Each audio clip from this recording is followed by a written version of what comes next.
Hi guys! For today's video, magluluto po ako ng maliliit na isda. Sa Ilocano po, bunog ang tawag namin dyan. Hindi ko alam kung anong tawag nyo dyan. Basta sa amin po, sa Ilocano, bunog. Okay, magpe-prepare na po ako ng sibuyas, tsaka luya, tsaka kamatis.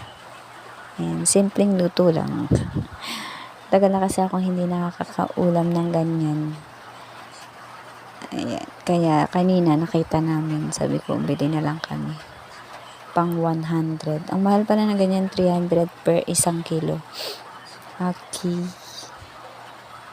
Kamatis.